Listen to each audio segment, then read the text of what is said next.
Hi, this is John Rowell for the Rowell Report. Today is Wednesday, November 12th, 2025, and I return to the topic of the Nexperia takeover by the Dutch government. So, anyway, I'm going to take a look at a few articles here, and we will try to get to a better idea of what's going on and what the future holds for the automotive market, especially since the production of automobiles will be halted if they run out of the Nexperia chips. So this would be very bad for the German car makers. So basically, here's uh, the beginning of this crisis of Nexperia chips. It started on, essentially September 30th, 2025. They took an action which was later made public on October 12th, 2025, about they went to, my dog ate the homework, and, they came up with the most ridiculous excuses to do a hostile takeover of a very important company which provides semiconductors for many different industries, not only in Europe but also in Mexico, in Brazil, in the United States. So this was kind of a global backfire, which the Dutch government incurred when it did the hostile takeover in Nexperia at the behest of the United States, which encouraged them to take control of the chip market by basically grabbing the research and development area, the administrative or executive area, and the wafer making area. So anyway, they thought that if they had the corporate headquarters, they had the R&D, and they had the wafer making area, then they would basically have China by the throat, and China would have to relent and to give in to their hostile takeover. Unfortunately, it didn't work out so smoothly as they had expected, and so it was received by China in a very unnerved response about this hostile action by Europe. So if you understand China is all about win-win. China wins and the Netherlands wins or Germany wins. So the China's all about the win-win, and they reject not only the win-lose scenario where Netherlands win and China loses, but also coming from the Dutch. I believe that the Dutch had Taiwan in their empire for, I don't know if it was 100 or 200 years. The Chinese are very familiar with the Dutch imperial mentality, and so this sparked a nerve in the Chinese. And so as the Chinese reacted very negatively to this hostile takeover, the headquarters now taken over by Dutch imposed leadership of Nexperia after the Chinese leadership was removed in this hostile takeover. We have this news announcement: Nexperia cannot guarantee quality of chips made in China since October 13th, which is a totally ridiculous announcement to make, or declaration, because they have been going through this long process. The quality control is in China. So you're telling me that the quality control is bad in China? So shouldn't people simply doubt anything, the quality of any of your products made at any point? So, they're basically calling into question the quality of their own products at any juncture, not just since October 13th. So this was another effort to try to pressure China to accept this whole hostile takeover of Nexperia, and this also touched another nerve in the Chinese response. So you see that the Dutch are pulling all the wrong strings, and are going to get a very negative, a very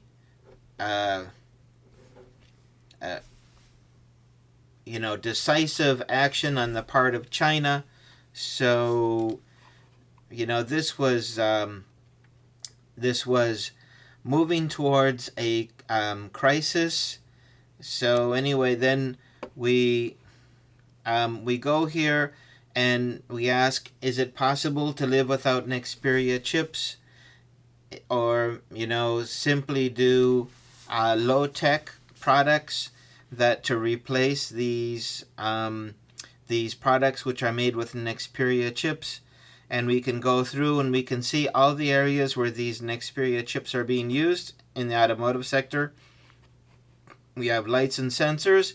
Well, maybe you can use low-tech like a candle. Put a candle in your brake light so people can see you when you're driving. A sensor. You don't need sensors, do you?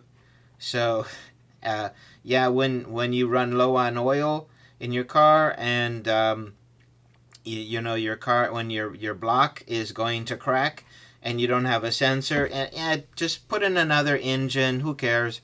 The braking system, you don't need brakes, do you? Airbags, you can do manual deployment of airbags. You can have a button, just press a button and the airbag deploys right before an accident. That takes care of that Nexperia chip. We don't need that. Okay, powertrain and body control.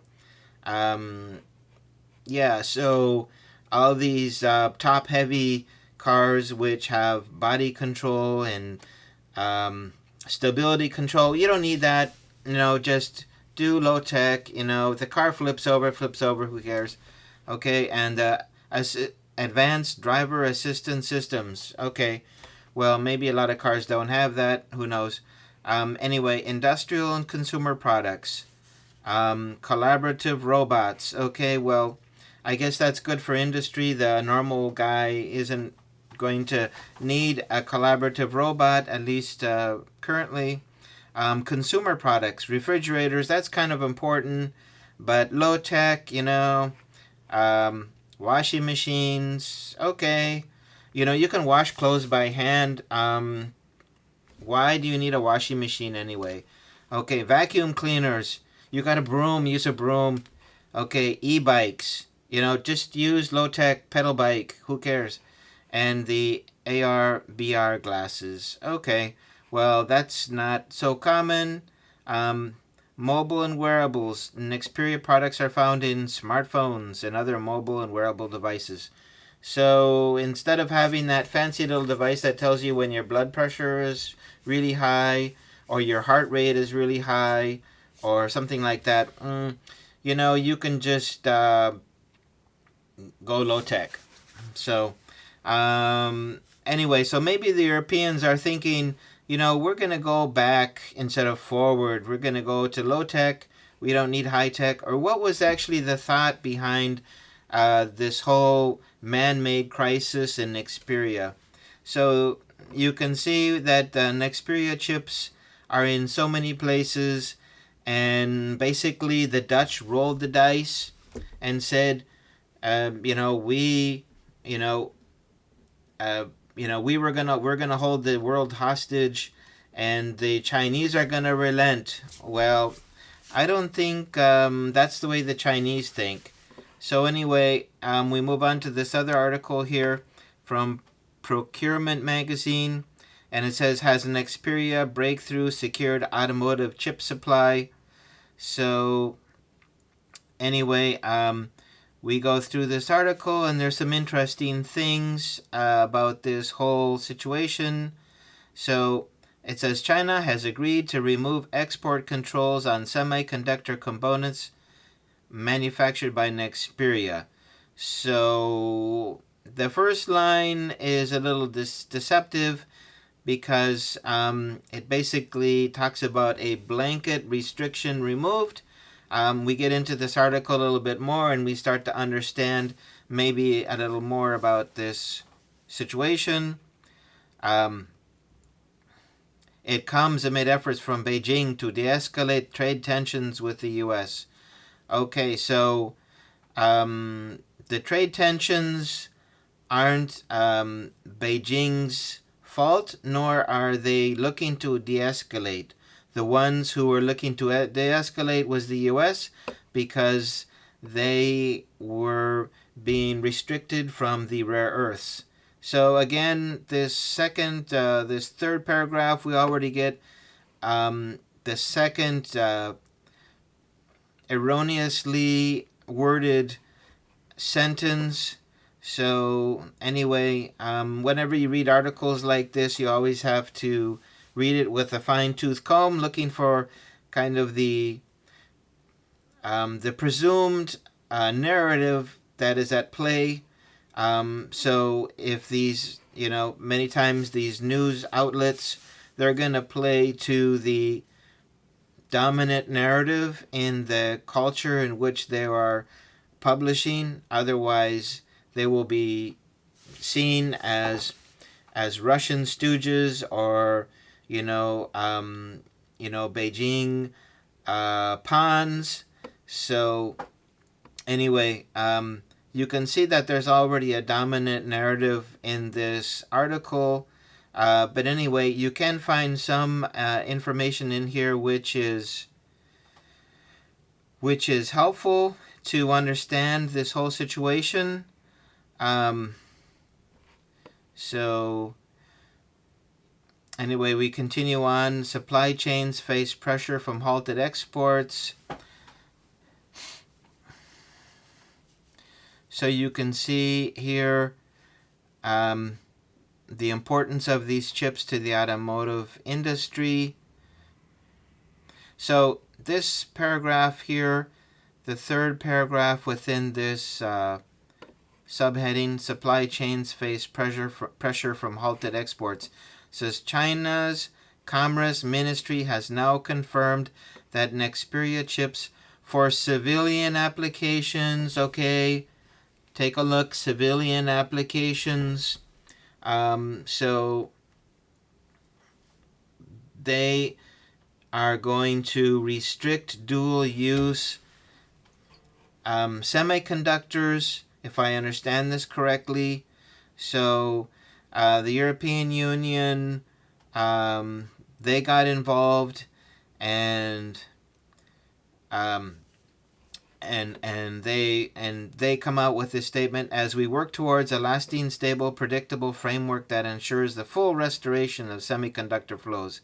Well, you already see here that the China's Commerce Ministry confirmed that Nexperia chips for civilian applications are no longer subject to export license requirements.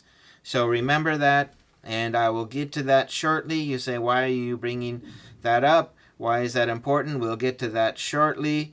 So we have another EU stooge just carrying out the work of the United States to try to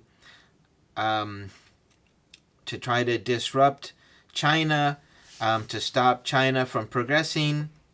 So their whole job is to try to pull the production of semiconductors out of China into Europe. That's the whole purpose of this.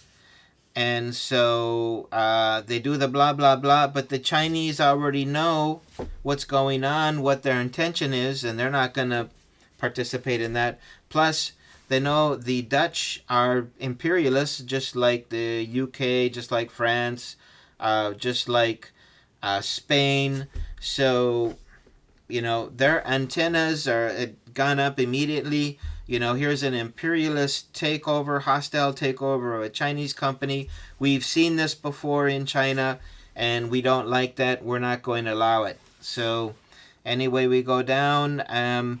Here we have this paragraph: wider geopolitical context shapes chip accessors, some background information that's not so important. But then we get to this paragraph here, which I thought was pretty good. The Dutch government may well have had good reasons to take control. Good reasons. Well, they didn't. It was just made up. It was just, the dog ate the homework excuse. There was nothing to it. Okay. But it hadn't thought through the implications. Okay, well, I mean, that's, that I think everyone understands that now, that the Netherlands is not in the dominant position. They're in a, they are dependent on China, and they just punched China in the nose, and now they want China to come to them and say, oh, hit me again, maybe on the cheek, maybe somewhere else, and China's like, you know what? We're not going to take that from you. So anyway, the retaliation from China was swift and brutal. Well, yeah, and we'll see that shortly, why that is. Actually, we can go through that now. That was swift and brutal. Okay, so if you understand the chip making, so they take a wafer and they build lots of little chips on that wafer. The wafer is large. It's like one of those old floppy disks, like the 5.4-inch floppy disk, about that size. And in that silicon chip are thousands of little semiconductor pieces. So anyway, to go from the initial wafer to the final little semiconductor piece that goes in a phone or goes in a car, it takes 6 to 8 weeks. So apparently there was 2 weeks supply of chips for the automotive industry. It would basically bring us up to close to Thanksgiving. So we're getting to the point after Thanksgiving where we could possibly see, a huge a disruption in the supply chain. But anyway, the 6 to 8 weeks project. So if the wafers haven't been flowing to China, and if they haven't been carrying out the processing of that, they take the big wafer and then they reduce it down. It's cut into little pieces, and then it's encapsulated. It's tested and tested again and tested again. So anyway, if that process is not if that process was disrupted, then once the automobile industry runs out of chips and they decide, well, okay, we're going to go ahead and we're just going to get these particular chips produced, there could be 3 or 4 weeks there just in the final processing, where it's cut into little into little squares or into little rectangles, encapsulated. The final testing is done, and then those have to go into kind of a motherboard, whether it's for a phone or a going this isn't just, snap your finger and this is resolved. This is going to mean some massive delays if the supply chain continues to be disrupted. So, and here is another paragraph: automakers reflect and adapt for resilience. So what is resilience good for if you don't have access to your, to the pieces that make up your vehicle? Resilience, wow, that's like, that's like telling someone who's, starving on a mountain, we will get help to you, just be resilient, hold out, we'll get there. Resilience is it's a kind of a useless, um, but it's kind of the mantra of the EU, because they don't really know how to fathom being, they are incapable of thinking outside of a imperialistic mindset. So they come up with these ideas of resilience and fortitude, and all these these moral virtues. It's like, you can take all the moral virtues you want, but it's not going to make a vehicle. So really, what they need to do is the automobile makers in Europe need to organize, and they need to force the Netherlands to undo what they did and to restart the whole movement of these semiconductors as quickly as possible. That's what they need to do. Not be resilient, not sit in a chair and pray, or light a candle, or, have some incense. This is, all these moral virtues that, these companies could go bankrupt. So resilience is like, okay, this is like, just be stupid for a while, and that makes absolutely no sense. And here's a paragraph that is pretty important about the whole article. There are small and cheap parts, but relevant impact spread over the whole vehicle.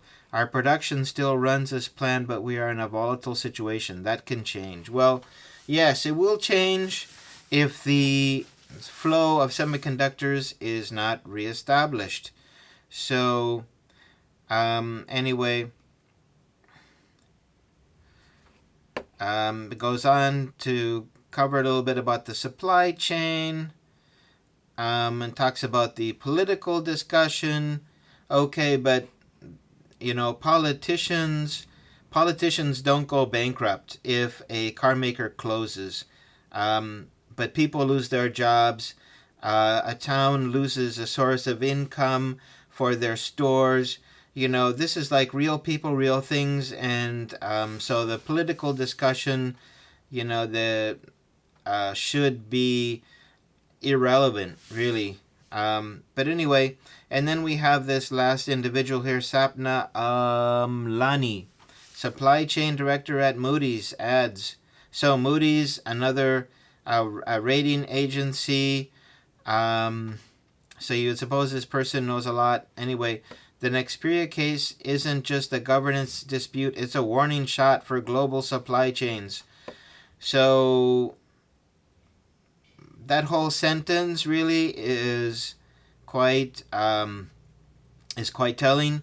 A warning shot. So who's giving the warning shot? The European countries who are obsessed with control and empire and imperialistic mindset, and they still think of the Chinese as those the boxers from the late 1800s. These are, for them, these are the Chinese, not the Xi Jinping or other Chinese leaders, inventors. The Chinese are people who come and they submit to the Europeans, and they clean their shoes. They pull a cart. They take them around everywhere, and they bow deeply. For the Europeans, they can't think of the Chinese in any other terms. So for them, it's all seen from their point of view. A warning shot. Well, stupidity is a warning shot, and the stupidity of the Dutch is a warning shot if you're depending on them. That's, for me, is the warning shot. But anyway, they always want to say it's the Chinese is the bad actor. They're not collaborating. We need to force them, force them into doing the right thing for us. So basically, bow down, submit, and so anyway, and she goes on to say, she highlights how small basic components can disrupt entire industries when blocked.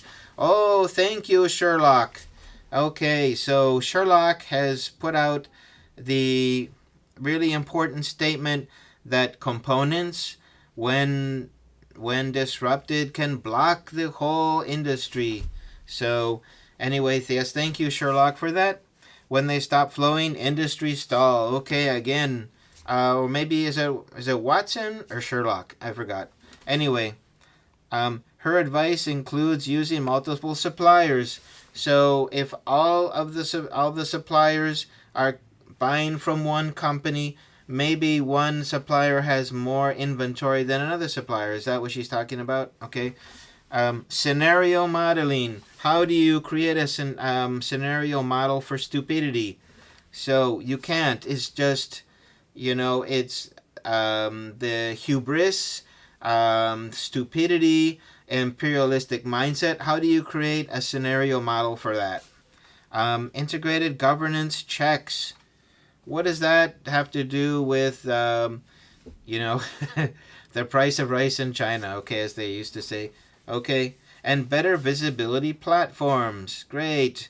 So, basically, the point is, if they don't resolve the issue between Netherlands and China regarding Nexperia, there will be widespread shortages, and it doesn't matter if you go from one supplier to another supplier to another supplier. If no one has chips, no one has chips, and they stop their companies.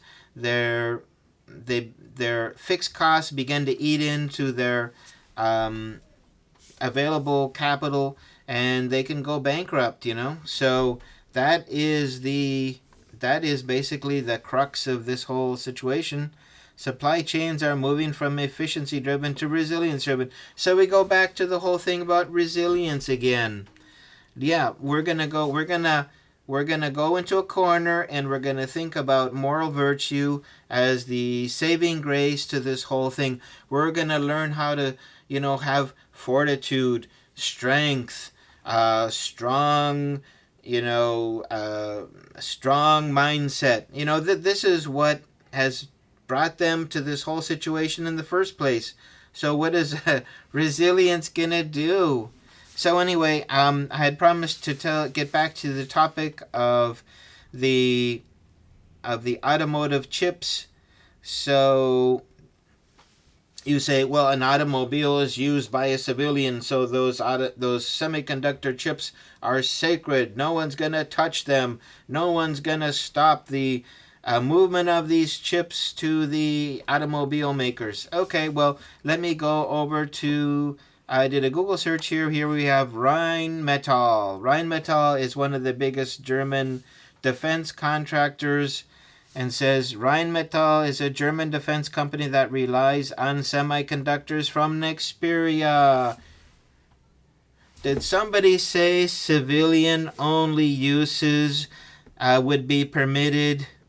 So let me get this straight. So a semiconductor that China sends could be used in an automobile, but also could be used in a German defense contracting company called Rheinmetall.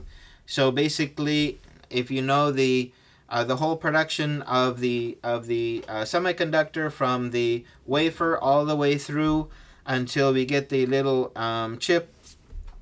The chip is not what they put in a vehicle. Sorry, a chip is not what they put in the vehicle. So you say, well, the chip is, they make a chip and that just goes into a vehicle, so it's sacred. But a chip is a little part that they put on a motherboard, and then that goes into a motherboard or some kind of a board that controls the various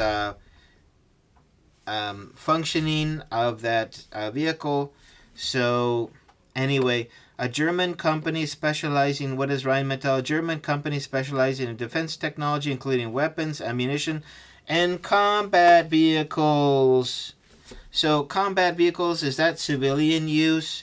Can you go down the road in Germany and buy a Rheinmetall combat vehicle and you drive it around Germany? Look at me, I'm in a civilian vehicle. No, these are sold sold to the German military. They're given away to Ukraine or some other part of the world.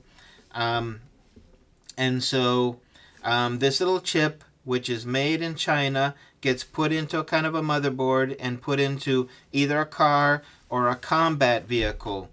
So I don't see really how this whole breakthrough, what they said the whole Nexperia breakthrough was going to save the vehicle industry in Germany, unless there's a way that Nexperia China can create a way to restrict those chips for exclusively civilian use.